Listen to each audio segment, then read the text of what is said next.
warm welcome to this new podcast on the latest updates in hypertension. This is Dr. Krishna Bharat, consultant Sri Balaji Hospital, Kangra. As per the WHO, nearly 63% of the total deaths in India are due to non-communicable diseases, of which 27 are attributed to the cardiovascular deaths, which affects around 47% people in the age groups of 40 and 69. Raised blood pressure is among the most important risk factors for cardiovascular deaths. Moreover, it remains poorly controlled due to the low awareness about hypertension, lack of appropriate care through primary care, and poor follow-up. A study published by the WHO in Lancet 2021 said that in India alone, the prevalence of hypertension has gone up in the last 30 years to 38% in men and 32% in women from the previous 29% and 28% respectively. This is nearly half of the people with hypertension, and they were unaware of the condition despite all this. Additionally, over 62% of the men and more than 53% of women living with hypertension did not get any treatment at all. Medication was used to control blood pressure in fewer than 1 in 5 men and 1 in 4 women with hypertension worldwide. The International Society of Hypertension has released the ISH 2020 Global Hypertension Practice Guidelines, which included an optimal and an essential treatment paradigm which attempts to address the issues that occur in resource poor settings. Optimal care refers to the evidence based standard of care, whereas essential standards refer to minimum standards of care that can be given in low resource settings. The AHA ACC has released a scientific statement in 2021 offering a new guidance for the management of stage 1 hypertension among patients with low ASCVD risk. Among low risk adults with stage 1 hypertension, management starts with non pharmacological therapy.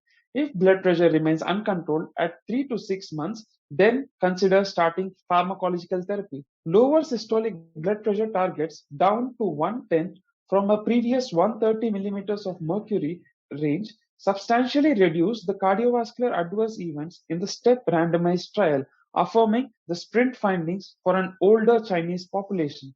Among some 8,500 patients aged 60 to 80 in China, the intensive target trimmed 26% of the composite cardiovascular risk.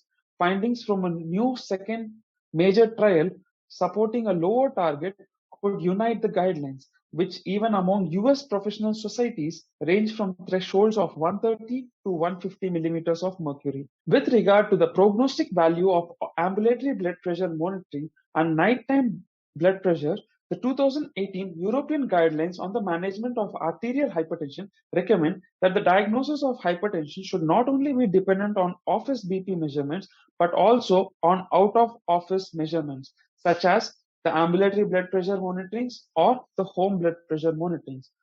24-hour and nighttime blood pressure monitorings were associated with a greater risk of mortality and a composite cardiovascular outcome. Thus, they may be considered as the most relevant measurements for estimating cardiovascular risk. For every 20 by 10 millimeters of mercury increment of blood pressure measured at the night, the risk of mortality increased by 23% and the risk of cardiovascular events by 36%. Most patients with hypertension require lifelong medical therapy to achieve optimal blood pressure control. The 2018 European guidelines equally recommend 5 classes of antihypertensive drugs. Considering the high non adherence to the treatment, the importance of combination treatment is particularly highlighted to improve adherence to therapy and BP control.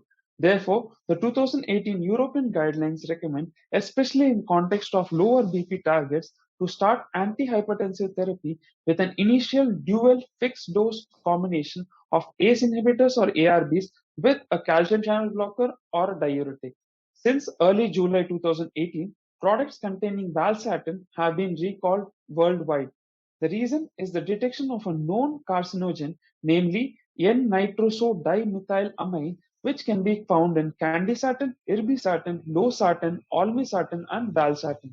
NMDA has been classified by the WHO International Agency for Research on Cancer to be carcinogenic in humans.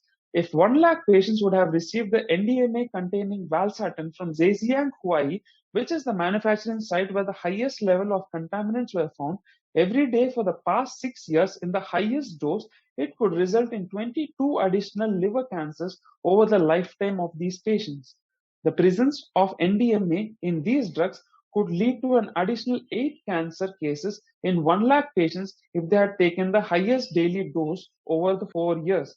Valsartan recall was accompanied by a significant increase in the rate of emergency department visits of about 6%.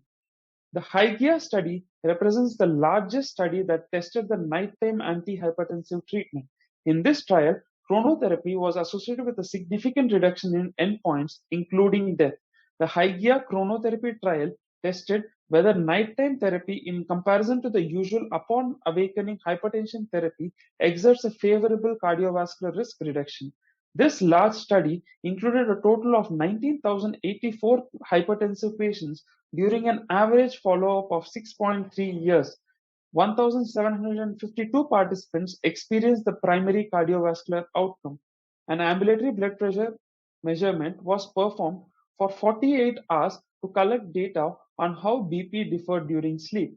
The risk reduction for cardiovascular events has significantly improved with nighttime treatment when compared with awake treatment. That's all we have for this episode. Thank you. Have a good day.